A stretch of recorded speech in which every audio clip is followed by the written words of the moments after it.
All right, everybody. So this is about Camus, continuing on him from the independent work you were doing, and getting ready for the fall officially. And I'm going to be showing you an example ARN at the end, so you know how I want you guys to be getting ready for our Socratic seminars. All right, so we're going to be talking about Albert Camus, absurdism in the fall, and we're going to be answering who was Camus, why did he write The Fall, why are we reading it, and how are we going to read it, okay? And this gift should make sense to you if you did the Ed puzzle and the common lit assignments. You can see poor little Sisyphus back there, and then you can see him smile and smirk. That's Camus. He's cheeky. He's joshing with you a little bit. He's pulling your leg. He's subtle at it, but he's got that little smirk is the entire The Fall. Okay. So again, like with all the philosophers here, you do not have to think that this is like capital T truth. This is just some guy's idea that lots of people's art was then inspired by a ton. He's very inspirational for lots of kinds of art, including modern movies. And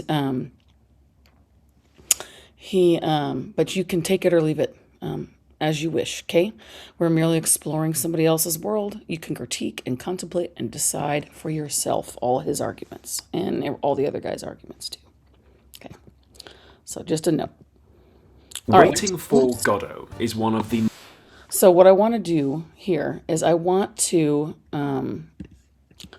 play a video for you of an example of Sisyphus in Camus' myth of Sisyphus in action in a story, and what we're going to be looking for.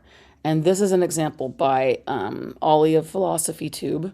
When he was getting his master's degree in philosophy, he wanted to give everything away for free because he knows he was a very fortunate, wealthy British gentleman who was getting a fantastic education and that cost a lot of money, but his parents had it.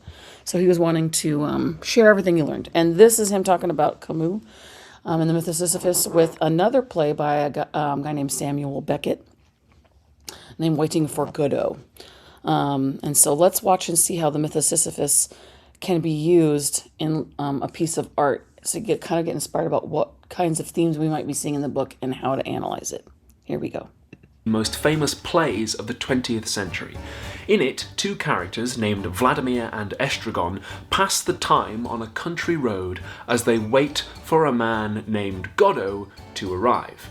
The play is famously weird and mysterious and open-ended, prompting the question, what is this story about? The play massively interests me as an actor because it's brilliant and really, really fun to perform, but it also interests me as a man with a background in philosophy because it's part of the theatre of the absurd. Absurdism is a philosophical movement that wound up influencing a lot of 20th century art through a rather interesting story. Alors, bienvenue à Paris, dans l'entre-deux-guerres. C'est un temps de culture et de pensée florissante. Voilà, le célèbre philosophe Jean-Paul Sartre et Simone de Beauvoir et l'artiste Salvador Dali. Vous avez l'air en bonne forme, Sal.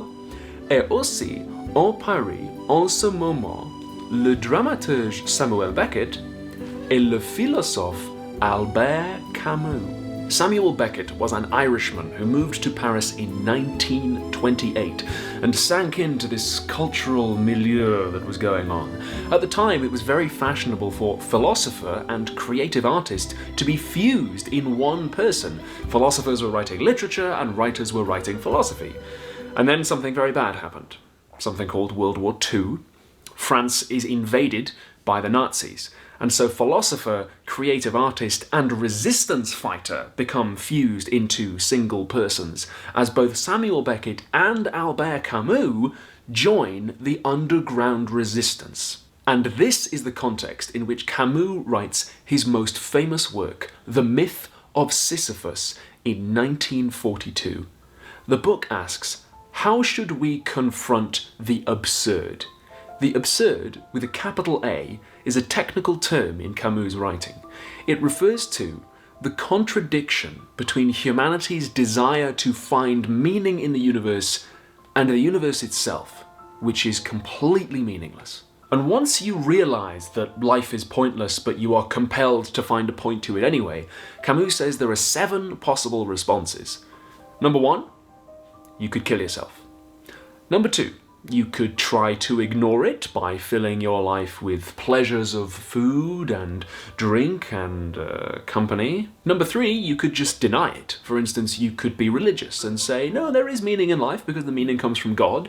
Or you could be an existentialist and say that maybe you don't go in for organized religion so much, but in some sense you create your own meaning in life. Camus saw both of those as forms of denial. He says you're still not really looking life in the face because ultimately the universe is meaningless. That's why he didn't like to be called an existentialist, although his work does have some themes in common with that. The 4th way of confronting the absurd is to become an actor and try to live lives that pretend to have meaning within the context of stories. The 5th is to become another kind of artist, like a painter, somebody who creates works of art that have meanings as a substitute for living a life with a meaning. And the 6th is to become a political person, like a conqueror, somebody for whom power and government and the right way to use those things fills up their time and gives them meaning. All of these methods Camus considers and ultimately rejects. But the 7th and final method of confronting the absurd, the one that he actually recommends, is acceptance. Accepting that life is pointless, but that you are compelled to find a point to it anyway. But this acceptance isn't a kind of sad, passive, depressing acceptance. Camus thought it was an act of resistance against the universe itself. You look life square in the face. You don't deny it, you don't distract yourself, and you don't give in. And you live life anyway in full knowledge of its pointlessness. In Greek mythology, Sisyphus was doomed to roll a boulder up a mountain every day and then watch it roll back down again every night forever. And Camus says the only way Sisyphus can really be happy is if he accepts the pointlessness of that task, and he decides to own it and go down the mountain every night, smiling. You can see how living in Nazi-occupied France informed a lot of these ideas. This feeling of fighting what looked like an unwinnable battle against uncaring forces indulging in pointless, inhuman destruction was a feeling that Camus was very familiar with day to day. The final line of the book is, "One must imagine Sisyphus happy." And then we come to 1953 and the premiere performance of Waiting for Godot. À l'époque, c'était en français, En attendant Godot. The English translation came 2 years later. In it, Vladimir and Estragon are engaged in what seems to be a never-ending, pointless, and often repetitive task, waiting for Godot. Waiting for Godot is the whole reason that they are there, and yet he never turns up. So their situation is rather like someone else's we've just met. The play is about what people do when confronted with the absurd, with the compulsion to find meaning where no meaning exists. And throughout the play, the characters try all of the methods of confronting the absurd that Camus suggests. They talk about killing themselves, but they don't. They talk about attempting some sexual pleasure or becoming more physically comfortable with food or with their shoes. Vladimir considers some religious ideas at various points, but they don't really seem to satisfy him. All of the characters are, of course, metatextually played by actors, and so they are examining that way of confronting it too. Vladimir tries singing at one point, and various popular interpretations of the play present the two as being rather like a music hall double act generally. One of the other characters, Pozzo, has a slave called Lucky. Having that power over him seems to be what gives his life a lot of meaning, or at least structure, but we see by Act 2 that it hasn't really made him better off. By the end of the play, Didi and Gogo seem doomed to wait for Godot forever. They don't seem to be able to accept the fact that if he exists at all, he's not coming. Interestingly, there is one character in the play who I think maybe does accept the absurd. They are charged with carrying a heavy burden, but when offered comfort and distraction, willingly go back to that burden and pick it up again. It's Lucky, the so-called slave. I think, at this particular stage of my artistic career, and I reserve the right to change my mind later, but I think that you could read Lucky as being Camus' model of the absurdist hero. Somebody who knows that their life is a pointless, horrible chore, but who gets on with it anyway. And when Lucky finally speaks to Vladimir, Estragon and Pozzo, they, and the audience, are incapable of understanding a word he's saying. You see what I mean? Waiting for Godot is just the staged version of the myth of Sisyphus. It's a work of philosophy presented as a play. Now, of course, if you're an actor, none of that tells you how you should play the roles. There's a big difference between delivering a lecture on symbolism in Beckett and, actually getting up and making somebody feel something. But if you're going to go and see Waiting for Godot as an audience member, which you should, then I hope that this helps you understand it a little better. Patreon.com/. Okay. So, hopefully you're able to see how the myth of Sisyphus was used in that piece and how it gave the play meaning. And that is a option besides the Fall, but I figured, we have a lot of plays this year, so. But anyhow, okay, so in the chat box, tell me, how do people try to deny what Camus sees as truth about the human condition? And again, remember, you are more than welcome to critique it. It is a controversial point of view for sure. All right. So Camus suggests that there are 3 possible responses to the absurd. Yes, there were 7 in the video, but they kind of fit within these 3 categories. Those were like examples within these 3 categories. You could either quit, which is suicide, and he's very against that. Remember, he thinks that that's just, you're running away. Or you could pretend and be in denial. And he thought there's lots of ways to kind of be in denial, like being an actor or being an artist or being an existentialist. So he's cutting a little shade on Mr. Sartre, right? They do have a lot of things in common, like the whole denial thing and the making your own meaning. Although for an absurdist, it's even further. The meaning you make, deep down, it's not really anything other than your own. It's not like it's a universal meaning or anything.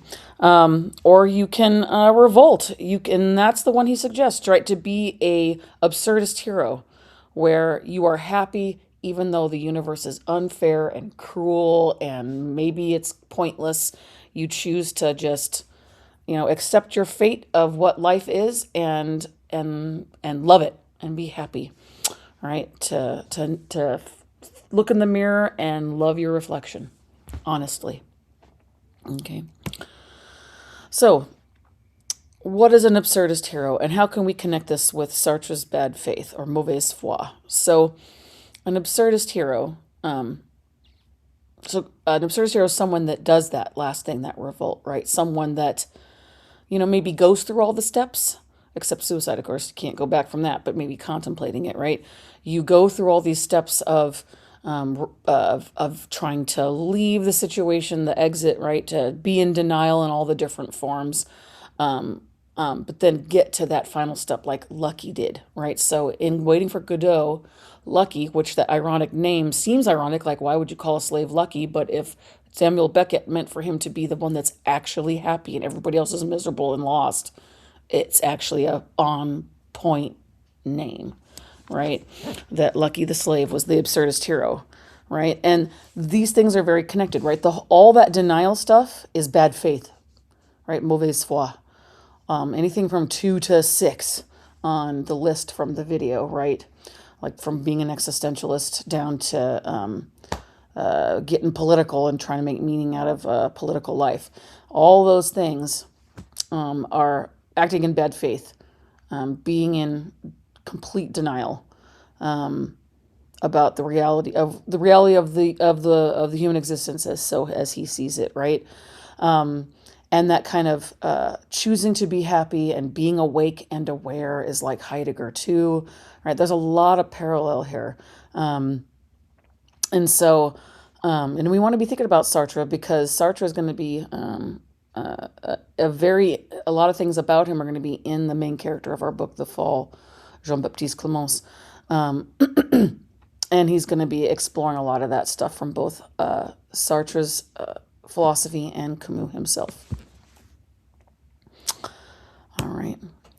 And this is kind of an example of absurdist hero too. If you guys have ever heard of Calvin and Hobbes, and a lot of his work is very philosophical. Here we've got Hobbes is the tiger, stuffed animal, imaginary friend, and Calvin's little boy. And here they are playing, running downhill, having a good time. And Calvin says, "We all want meaningful lives. We look for meaning in everything we do. But suppose there is no meaning. Suppose life is fundamentally absurd. But yet, look at them. They're still going through the motions of being a kid and having fun and just enjoying life. That's an absurdist hero. Okay, so that's something for us to be thinking about: is there an absurdist hero in the fall, and how are they maybe an example of a hero of a absurdist hero? So some themes and motifs we need to know about. I would definitely write these down, my children. Judgment is a huge thing. Remember those questions we had? Not just judgment of others, but judgment of the self. Okay, so these are things you want to be looking for in the hows of your ARNs, looking for these themes or symbols or motifs or metaphors, okay? He's going to bring up a character called a judge penitent, and I'm not going to tell you what it means. He will explain, and you guys need to tell me what you think it might be. And just look at the meaning of the word, and that'll help. Themes of authenticity, about being honest, but that also implies dishonesty, right?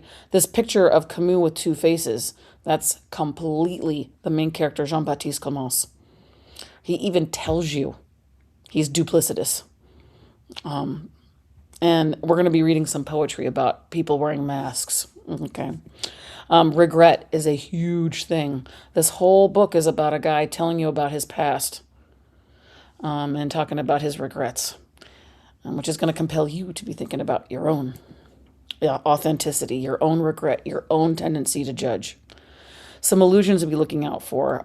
There's going to be, of course, Dante's Inferno, like I told you guys. There's going to be lots of biblical allusions again. So if you know the Bible, look out for those things. There's going to be historical allusions, particularly World War II stuff, but also other things as well. He'll kind of explain some of them to you, but it's not just allusions, but direct references. There's going to be a painting, an important painting I'll tell you about in a minute, and you will be doing an Ed puzzle when we get closer to the part where he reveals the painting symbol, okay? That's a very famous, important painting that's real, okay? Yeah, so there's going to be lots of stuff, okay, in there. So be looking out for any allusions you might notice. And the setting, there's two settings I'm going to be showing you about. It takes place in the Netherlands, mostly Amsterdam, but also these little off of the ocean, this little island towns that they're going to go visit. And then Paris. All the flashbacks, all the past is his life in Paris as a French lawyer. And then all the present time stuff in the stories in the Netherlands, mostly Amsterdam. The point of view is very strange. It's in second person point of view. He's talking to you. He's going to talk about himself, of course, but he's addressing directly you. You are the second character of the book. There is a bartender, but I mean, he's not flushed out. He's just kind of an NPC. Okay, and he'll be talking about people in the streets, but again, you or two are the only real characters. So that's kind of, it's really neat. And think about why he's doing that. What is the purpose of second point of view? This is one where the point of view matters, and you could do ARNs on about what you think he's doing when he's talking in a second person addressing you. There's a reason why. What's he doing, right? What meaning is he trying to get out of this second person thing? Okay. There's a lot of sarcasm and irony, and it's easy to miss. Be careful. He is winking constantly at you. You need to be paying attention. Think to yourself, is he messing with me? Is he telling the truth? Is he pulling my leg? Is he making a joke? Is he teasing me? Is he gaslighting me? You got to be thinking about those things, okay? So you want to be looking for situational irony also, not just verbal irony. Think about, there's name symbolism that could be ironic and all that kind of stuff, okay? So look out for irony and the different kinds of irony and sarcasm. And then the protagonist himself, Jean-Baptiste Clémence. Think about the meaning of the name, Jean-Baptiste, and then Clémence. Look up the words if you need to. if he's talking to you the whole time, no, he is an unreliable narrator. Remember that. But here's the irony. Are you ready for one? He tells you he's unreliable, so does that make him reliable? Huh. Right? And the question is he an absurd hero by the end, right? Is he a pastiche of Sartre, right?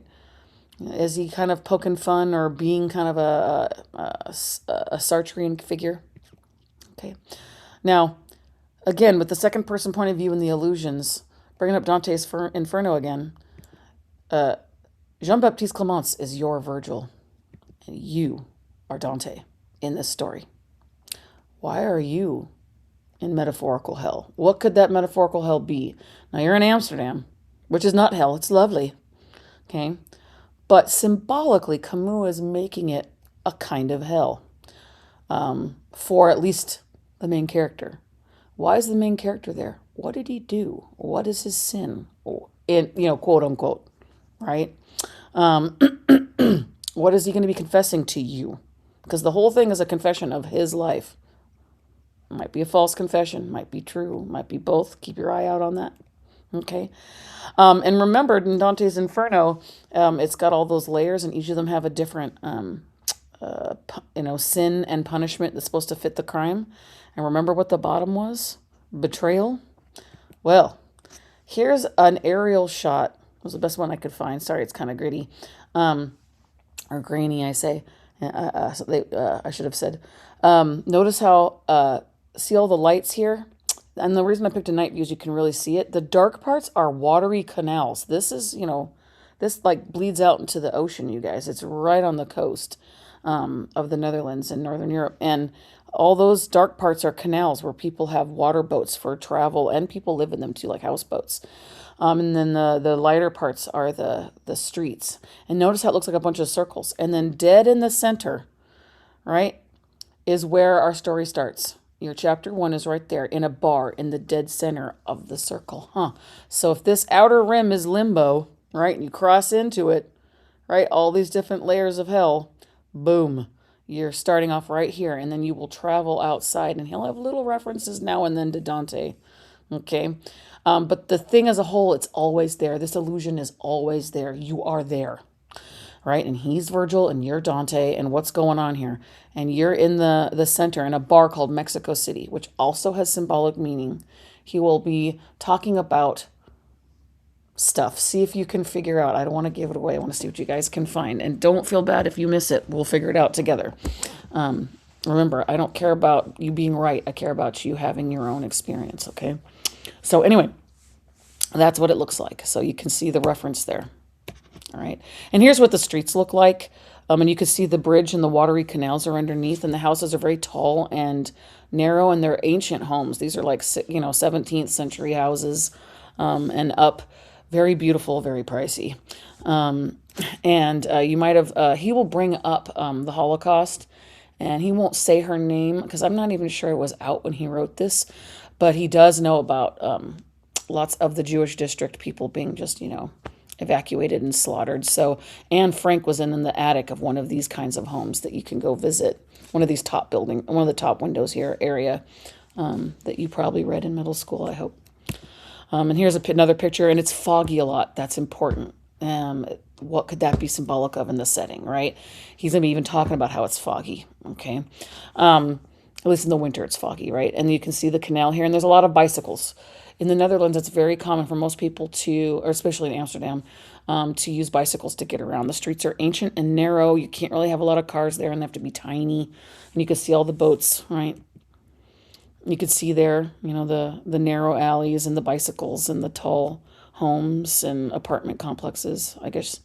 It also takes place in Paris, which also has, guess what, a river, the Seine, and an island in the center, Ile de la Cité, and bridges.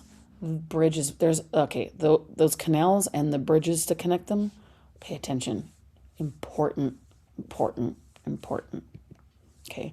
When he talks back, he has flashbacks in Paris, which also have bridges, but a little different, right? And they do have tall buildings too. These are some places that he's going to be mentioning specifically. If you see on the right here in between the two parts of the River Seine being split, this is the Ile de la Cité, right?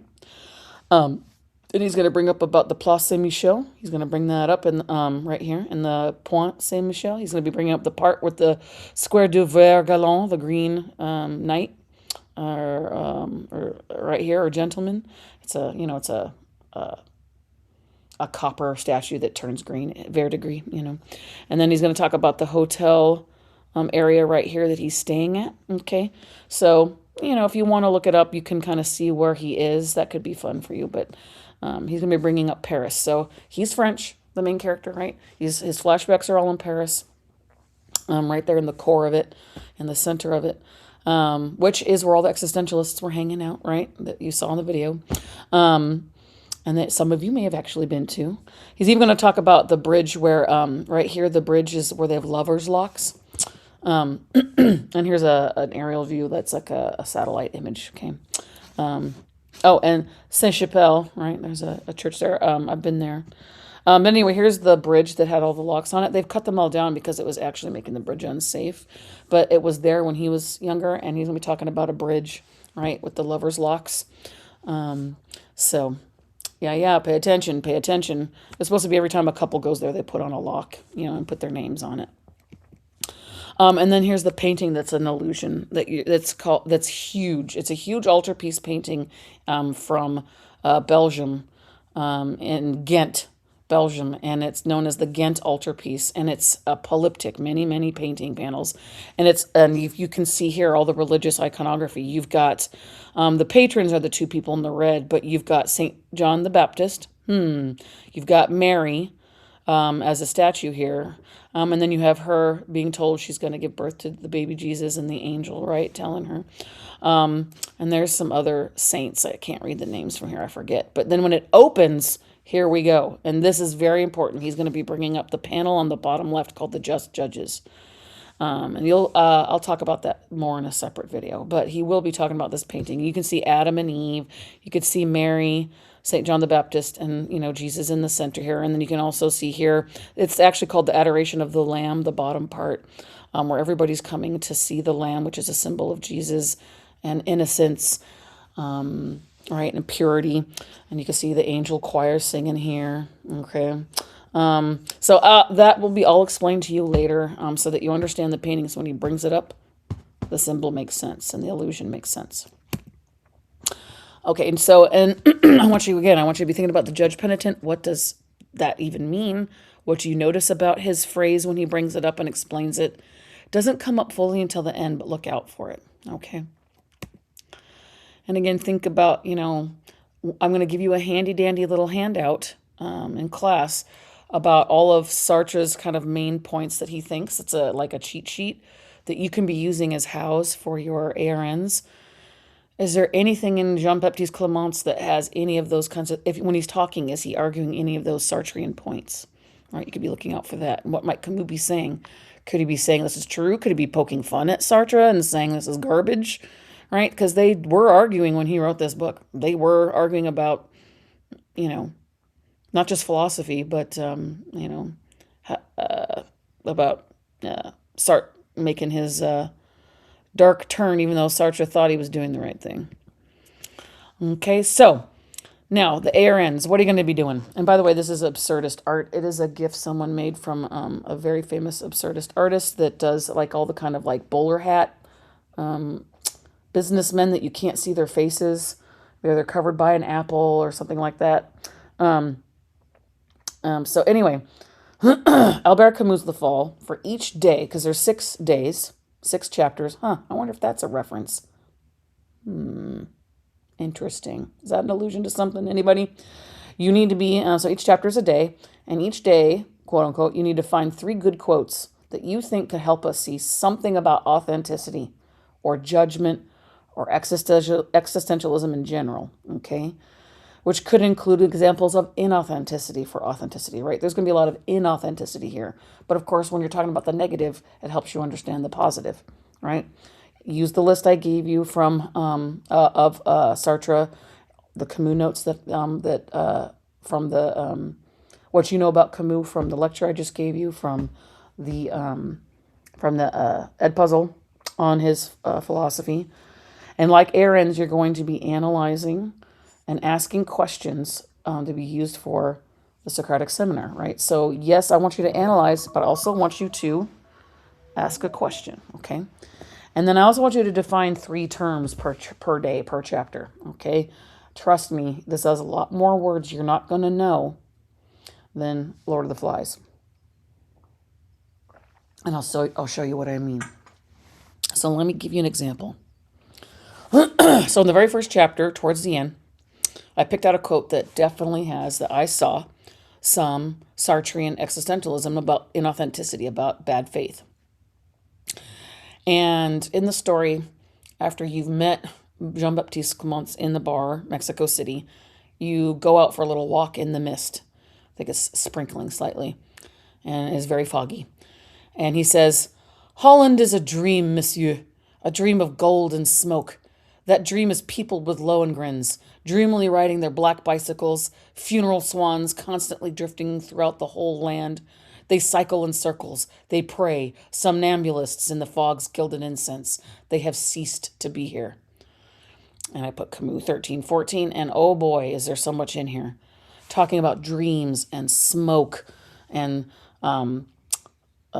writing in circles, right? So to me, the dreams and the smoke and the fog, gilded incense, to me, that's like that kind of being in denial stuff. Like it could be in denial of like thinking about just money and wealth, right? As one of those distractions that the video talked about living in your head and not really having a life, right? You're just kind of being in denial and distracting yourself with just, I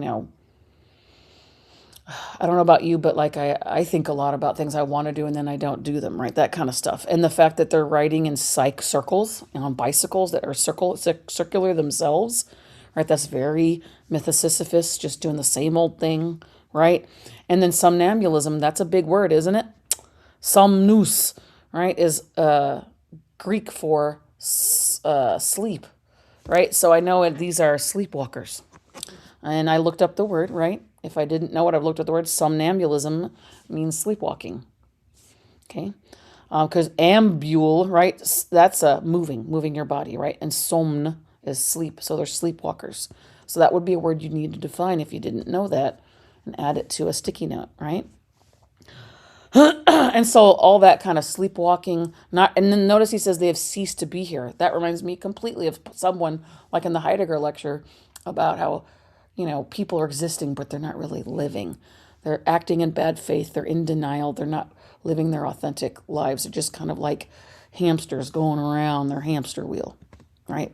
So then I put for my how, I put bad faith, inauthentic denial, right?